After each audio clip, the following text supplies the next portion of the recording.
नमस्कार मित्रों, आज की इस वीडियो में हम महाभारत द्रोण पर्व में द्रोणाभिषेक पर्व के अंतर्गत प्रथम अध्याय में संजय द्वारा धृतराष्ट्र से भीष्म के धराशायी होने पर कौरवों द्वारा कर्ण के स्मरण का वर्णन हुआ है, जिसके बारे में हम सविस्तार से जानेंगे। तो वर्णन कुछ इस प्रकार है। संजय कहते हैं, महाराज, भीष्म के धराशायी होने से कौरवों में शोक की लहर दौड़ गई। उस समय आपकी सेना के घोड़े, रथ और हाथी सब अत्यंत व्याकुल हो उठे थे।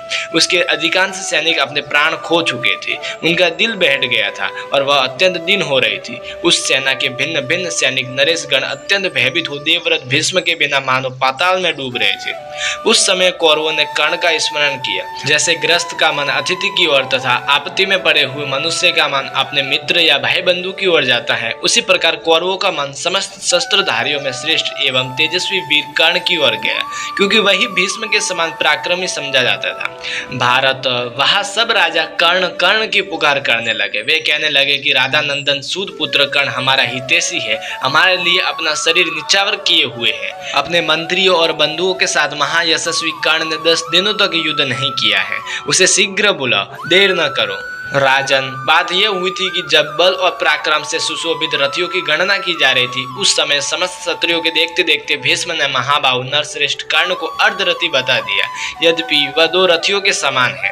रथियों और अतिरथियों की संख्या में वह अग्रगण्य और सूरवीर के समान का पात्र है। रण क्षेत्र में असुरों सहित संपूर्ण देवेश्वरों के साथ भी वह युद्ध करने का उत्साह रखता है। हे राजन, अर्धरथी बताने के कारण ही क्रोधवश उसने गंगानंदन भीष्म से कहा, कुरुनंदन, आपके जीते जी मैं कदापि युद्ध नहीं करूंगा। यदि आप उस महासमर में पांडु पुत्रों को मार डालेंगे तो मैं दुर्योधन की अनुमति लेकर वन को चला जाऊंगा, अथवा यदि पांडवों के द्वारा मारे जाकर आप स्वर्ग लोक में पहुंच गए तो मैं एकमात्र रथ की सहायता से उन सबको मार डालूंगा जिन्हें आप रथी मानते हैं। ऐसा कहकर महाबाहु महायशस्वी कर्ण आपके पुत्रों की सहमति ले 10 दिनों तक युद्ध में सम्मिलित नहीं हुआ।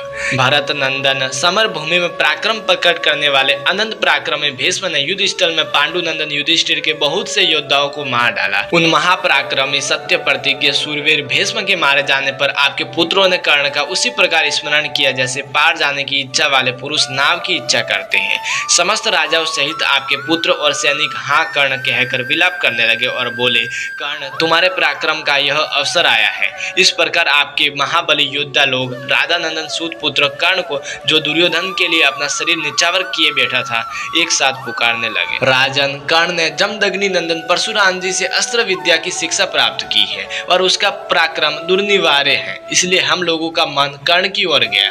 ठीक वैसे ही जैसे बड़ी भारी आपत्ति के समय मनुष्य का मन अपने मित्रों तथा सगे संबंधियों की ओर जाता है। राजन, जैसे भगवान विष्णु देवताओं की सदा अत्यंत महान भय से रक्षा करते हैं, उसी प्रकार कर्ण हमें भारी भय से उबारने में समर्थ है। और वैश्वपायन जी कहते हैं, जन्मेजय, जब संजय इस प्रकार बार बार कर्ण का नाम ले रहा था, उस समय राजा धृतराष्ट्र ने विषधर सर्प के समान उच्छ्वास लेकर इस प्रकार कहा।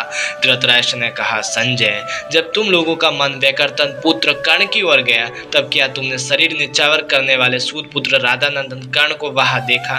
कहीं ऐसा तो नहीं हुआ कि संकट में पड़कर घबराए हुए और भयभीत होकर अपनी रक्षा चाहते हुए कौरवों की प्रार्थना को सत्य पराक्रमी कर्ण ने निष्फल कर दिया हो?